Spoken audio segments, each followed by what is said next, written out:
प्रधानमंत्री नरेंद्र मोदी ने कल जम्मू कश्मीर के मुद्दे पर 8 दलों के 14 नेताओं के साथ करीब 3.5 घंटे तक बैठक की। प्रधानमंत्री आवास पर चली इस बैठक में मोदी ने संदेश दिया कि जम्मू कश्मीर से दिल्ली और दिल की दूरी कम होगी। पीएम मोदी ने परिसीमन के बाद जल्द विधानसभा चुनाव कराए जाने की बात भी कही और नेताओं से ये भी कहा कि वो इस प्रक्रिया में शामिल हों।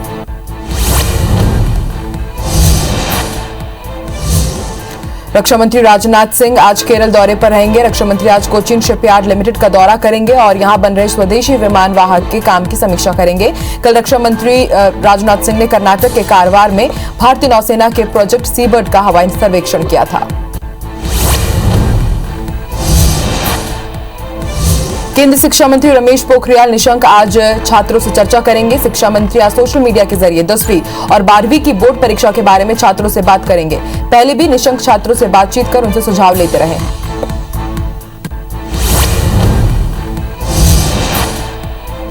भारत के पूर्वी यूपी, बिहार, पश्चिम बंगाल, ओडिशा, झारखंड, छत्तीसगढ़ समेत कई हिस्सों में मानसून एक्टिव है, जहां झमाझम बारिश हो रही है और आज इन राज्यों में बारिश का अलर्ट जारी किया गया है। वहीं तेलंगाना, आंध्र प्रदेश, तमिलनाडु, केरल, कर्नाटक, मध्य प्रदेश में हल्की से मध्यम बारिश हो सकती है।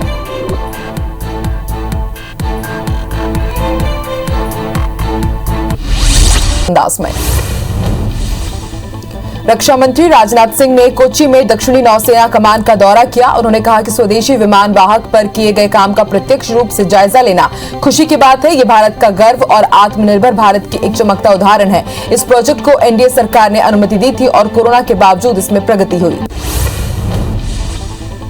रक्षा मंत्री राजनाथ सिंह केरल दौरे पर हैं। इस दौरान कोच्चि में राजनाथ सिंह ने कहा कि गलवान गतिरोध के दौरान नौसेना की सक्रिय अग्रिम तैनाती ने हमारे इरादे का संकेत दिया। हम शांति चाहते हैं लेकिन किसी भी घटना के लिए तैयार हैं। अगले साल स्वदेशी विमान वाहक की कमीशनिंग भारत की आजादी के 75 साल के लिए एक उचित श्रद्धांजलि होगी।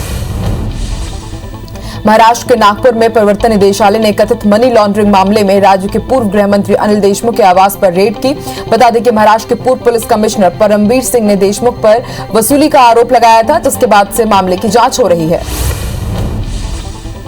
आजाद भारत के इतिहास में सबसे विवादास्पद और अलोकतांत्रिक काल माने जाने वाले 25 जून 1975 के दिन को प्रधानमंत्री नरेंद्र मोदी ने याद किया। प्रधानमंत्री नरेंद्र मोदी ने कहा कि भारतीय लोकतंत्र के इतिहास में आपातकाल एक काला अध्याय है, जिसे कभी भी भुलाया नहीं जा सकता। हम उन सभी महानुभावों को याद करते हैं जिन्होंने आपातकाल का विरोध किया और भारतीय लोकतंत्र की रक्षा की। सुप्रीम कोर्ट की तरफ से गठित समिति ने कहा है कि कोरोना महामारी की दूसरी लहर के दौरान जब देश भर में ऑक्सीजन के लिए हाहाकार मचा हुआ था, तब दिल्ली सरकार ने जरूरत के 4 गुना ज्यादा ऑक्सीजन की मांग कर दी थी। समिति ने सुप्रीम कोर्ट को हैरान कर देने वाली बात बताई है कि दिल्ली सरकार को जरूरत से ज्यादा ऑक्सीजन आपूर्ति के कारण 12 राज्यों को ऑक्सीजन संकट का सामना करना पड़ा होगा। डेल्टा प्लस वेरिएंट के बढ़ते मामले पर राहुल गांधी ने सरकार को घेरते हुए सवाल किए हैं। देश में इसकी जांच और रोकथाम के लिए बड़े स्तर पर टेस्टिंग क्यों नहीं हो रही है, वैक्सीन पर कितनी प्रभावशाली है और पूरी जानकारी कब मिलेगी और तीसरी लहर में इसे नियंत्रित करने का क्या प्लान है। पश्चिम बंगाल की मुख्यमंत्री ममता बनर्जी की तरफ से नंदीग्राम चुनाव के नतीजे को चुनौती देने वाली याचिका पर कलकत्ता हाईकोर्ट में सुनवाई हुई। इससे पहले ममता ने इस केस की सुनवाई कर रहे जस्टिस कौशिक चंद्रा की बेंच को बदलने की मांग भी की थी। इस मामले पर कोर्ट ने फैसला सुरक्षित रख लिया है। इस दौरान ममता वर्चुअली शामिल हुई। पंजाब कांग्रेस में कलह के बीच राहुल गांधी ने मोर्चा संभाल लिया है। वो शुक्रवार को दिल्ली में अपने आवास पर राज्य के पार्टी विधायकों से मुलाकात कर सकते हैं। इससे पहले बुधवार को पंजाब प्रदेश कांग्रेस कमेटी के अध्यक्ष सुनील जाखड़ और पंजाब के वित्त मंत्री मनप्रीत सिंह बादल ने दिल्ली में राहुल से मुलाकात की थी। पंजाब कांग्रेस में गुटबाजी को खत्म करने के लिए लगातार बैठकों का दौर जारी है। वहीं कांग्रेस पार्टी 7 जुलाई से तेल की कीमतों में बढ़ोतरी और बेरोजगारी के खिलाफ 10 दिवसीय राष्ट्रव्यापी अभियान शुरू करेगी। कांग्रेस ने कहा है कि वो लोगों की दुर्दशा और जनता के प्रति कथित सरकारी उदासीनता को उजागर करने के लिए 7 से 17 जुलाई तक प्रदेशव्यापी विरोध प्रदर्शन करेगी। पार्टी के अंतरिम अध्यक्ष सोनिया गांधी की अध्यक्षता में महासचिव और राज्य प्रभारियों के साथ गुरुवार को हुई बैठक में फैसला लिया गया है। पीएनबी घोटाले मामले में भगौड़े हीरा कारोबारी नीरव मोदी द्वारा अपने प्रत्यर्पण के खिलाफ दायर की गई याचिका ब्रिटेन में हाई कोर्ट में खारिज करने के बाद विदेश मंत्रालय ने गुरुवार को कहा कि उन्होंने फैसले को देखा है। भारत नीरव को न्याय के कटघरे में खड़ा करने के लिए उसके जल्द प्रत्यर्पण का प्रयास जारी रखेगा। जबलपुर हाईकोर्ट के नए जजों का शपथ ग्रहण समारोह हुआ। Chief justice Mohammad Rafiq high court के 6 नए जजों को आज शपथ दिलवा चुके हैं। बता दें कि 18 जून को जारी नए जजों की नियुक्ति की अधिसूचना जारी हुई थी, जिसके 6 दिन बाद यानी कि आज सभी जजेस ने शपथ लेकर पदभार ग्रहण किया। मध्य प्रदेश में ट्रांसफर पॉलिसी जारी हो गई है और 1 जुलाई से 31 जुलाई तक ट्रांसफर होंगे। पहले अनुसूचित क्षेत्रों के खाली पद भरे जाएंगे। कोरोना से गंभीर बीमार होने वालों को पहली प्राथमिकता पर रखा जाएगा। मध्य प्रदेश में विधायक डॉक्टर गोविंद सिंह ने अवैध रेत उत्खनन को लेकर बीजेपी सरकार पर नदियों को समाप्त करने का आरोप लगाया है। सिंध नदी में शहरों को सप्लाई के लिए पानी ही नहीं बचा है। पत्र लिखने और विधानसभा में मुद्दा उठाने के बाद भी सरकार खनन रोकने में नाकाम रही है। गोविंद सिंह ने कहा कि बीजेपी में प्रद्युम्न सिंह तोमर अपनी दुर्दशा करा रहे हैं। सीएम भूपेश बघेल 26 जून को गोधन न्याय योजना, सुराजी गांव योजना, वृक्षारोपण प्रोत्साहन योजना, राजीव गांधी किसान न्याय योजना की समीक्षा करेंगे। 28 जून को खनिज विभाग, 29 जून को ऊर्जा विभाग और 30 जून को सीएम मनरेगा, रोजगार वृद्धि, गोठान आजीविका केंद्र की समीक्षा करेंगे। तो वहीं 1 जुलाई को सीएम स्वास्थ्य विभाग के कार्यों की समीक्षा करेंगे। 2 जुलाई को गृह विभाग की बैठक लेंगे। 3 जुलाई को खाद्य विभाग और मार्कफेड की बैठक होगी। 5 जुलाई को लोक स्वास्थ्य यांत्रिकी और जल संसाधन विभाग, 6 जुलाई को संस्कृति पर्यटन शिक्षा विभाग की समीक्षा होगी। आज रायपुर में मुख्यमंत्री भूपेश बघेल के मार्गदर्शन में पौधा तो हर द्वार कार्यक्रम का शुभारंभ किया जाएगा। इस दौरान वन विभाग ने 2 करोड़ 27 लाख पौधे बांटने का लक्ष्य रखा है। वन विभाग की तरफ से पौधा वितरण कार्यक्रम आयोजित किया गया है। आज दोपहर 2 बजे वन मंत्री मोहम्मद अकबर पौधे से भरी गाड़ी को हरी झंडी दिखाकर रवाना करेंगे। हर साल 25 जून को देश के आपातकाल के लिए याद किया जाता है। 1975 में इस दिन तत्कालीन प्रधानमंत्री इंदिरा गांधी ने देश में इमरजेंसी लागू की थी, जिसको लेकर लोकतंत्र सेनानी संघ के लोगों ने 25 और 26 जून को काला दिवस मनाने की घोषणा की है। आज वो गांधी जी की प्रतिमा के सामने काला मास्क और काली पट्टी बांधकर काला दिवस मनाएंगे। छत्तीसगढ़ में पूरे जिलों में वैक्सीनेशन ड्राइव चल रहा है। प्रदेश में अब तक 80,36,000 लोगों को वैक्सीन लग चुकी है। इसमें लगभग 22% यानी कि 67 लाख लोगों को पहली डोज लग चुकी है। वहीं करीब 4.5% यानी कि 13 लाख लोगों को दूसरी डोज लगाई जा चुकी है। मध्य प्रदेश में वैक्सीनेशन प्रोग्राम सुचारू रूप से चल रहा है। प्रदेश में अब तक 1 करोड़ 8 लाख लोगों को वैक्सीन लग चुकी है। इसमें 1 करोड़ 64 लाख यानी कि 22.5% लोगों को पहली डोज लग चुकी है। वहीं 3% यानी कि 22,56,000 लोगों को दूसरी डोज लगाई जा चुकी है। मध्य प्रदेश में कोरोना से रिकवरी रेट बढ़कर अब करीब 98.7% पर पहुंच गया है। प्रदेश के 31 जिलों में एक भी केस नहीं मिले हैं। बाकी जिलों में 1 से 5 केस मिले हैं। वहीं पॉजिटिविटी रेट गिरकर 0.1% पहुंच गई है। संक्रमण के मामले में मध्य प्रदेश अब 31वें नंबर पर पहुंच गया है, जबकि 4 दिन पहले वो 28वें पायदान पर था। भोपाल में वैक्सीनेशन सेंटर पर युवक ने जमकर हंगामा किया। युवक ने स्वास्थ्य कर्मचारियों की टीम पर हमला भी कर दिया, जिसका वीडियो सोशल मीडिया पर वायरल हो रहा है। बताया जा रहा है कि युवक वैक्सीनेशन के बाद बुखार आने से नाराज था। बिलासपुर में 26 वर्षीय खुशबू विश्वकर्मा ने ग्रीन गार्डन कॉलोनी के अपार्टमेंट के 4थे माले से कूदकर जान दे दी। पुलिस ने बताया कि युवती लॉकडाउन के पहले एक दुकान में काम करती थी, लेकिन बीते कुछ दिनों से कोई जॉब नहीं था। परिजनों और अपार्टमेंट के लोगों से पूछताछ के साथ सीसीटीवी भी खंगाले जा रहे हैं। इधर शव का पंचनामा कर पोस्टमार्टम के लिए भेज दिया गया है। छतरपुर के ईशानगर में बदमाशों ने एक युवक पर फायरिंग कर दी। वहीं युवक का एक दोस्त भी घायल हो गया है। गंभीर हालत में युवक को ग्वालियर रेफर किया गया है। फायरिंग करने के बाद चारों बदमाश फरार हो गए। सूचना मिलने पर पुलिस बदमाशों की तलाश में जुटी है। कोरबा के धुरेना गांव से करीब 800 किलो गोबर चोरी हो गया है, जिसकी कीमत 1600 रुपए बताई जा रही है। खबर के मुताबिक गांव के गोधन समिति के अध्यक्ष ने इस बारे में पुलिस में शिकायत दर्ज कराई है और मामले में जल्द कार्रवाई की मांग की है। पुलिस ने मामले में अज्ञात लोगों के खिलाफ मुकदमा दर्ज कर लिया है, जांच शुरू कर दी है। रायपुर पुलिस ने 2 थाना क्षेत्र से 80 लाख कीमत का 800 किलो गांजा जब्त किया है। मंदिर हसौद में 1 क्विंटल गांजे के साथ 7 आरोपियों को भी गिरफ्तार किया गया है।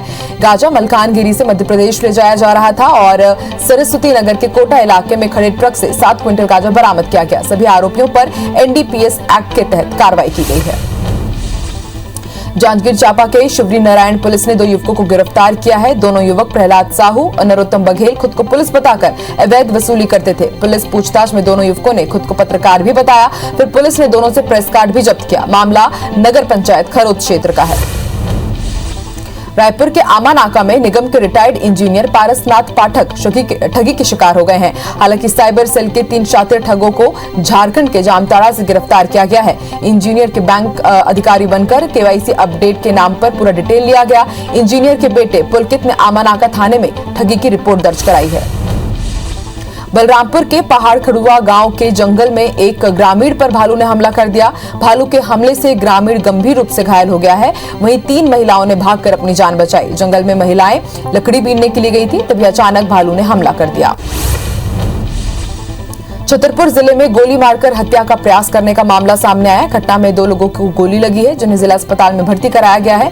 इनमें से एक की हालत गंभीर बनी हुई है। ईशानगर थाना पुलिस ने आरोपियों के खिलाफ मामला दर्ज कर तलाश शुरू कर दी है। फिलहाल घटना का कारण अज्ञात है। रेलवे की लापरवाही के चलते हजारों टन सरकारी खाद खराब हो गया है। कोटा से सीधी सिंगरौली के लिए भेजा गया 3000 tonne urea Bargawa railway station पर उतारा गया है। खुले आसमान में डंप खाद बारिश की वजह से 40% भीग गया है। अब समितियों ने किसानों ने गीला खाद लेने से इनकार कर दिया है। पूरे मामले में कलेक्टर ने कार्रवाई का भरोसा दिया है। इंदौर नगर निगम के बने गोदाम में अचानक भीषण आग लग गई। सूचना के बाद दमकल की टीम मौके पर पहुंची और काफी मशक्कत के बाद आग पर काबू पाया गया। गोदाम में ब्लीचिंग पाउडर रखा हुआ था और लाखों का माल बुरी तरह जलकर खाक हो गया। पिंगेश्वर के धान संग्रहण केंद्र कुंडेल भाटा में 15 दिनों के अंदर दूसरी बार आग लगने की घटना हुई है। आज सुबह केंद्र के किनारे रखे बारदानों में आग लग गई। फायर ब्रिगेड की टीम ने घंटों भर की मशक्कत के बाद आग पर काबू पाया। बता दें कि 10 जून को धान के स्टॉक में रखे बोरों में अचानक आग लग गई थी। छत्तीसगढ़ में बारिश को लेकर अलर्ट जारी किया गया है। यहां मौसम विभाग ने 14 जिलों में बारिश को लेकर अलर्ट जारी किया है। बिलासपुर संभाग के जिलों में भी भारी बारिश को अलर्ट जारी किया गया है। वहीं रायपुर में भी सुबह से काले बादल छाए हुए हैं।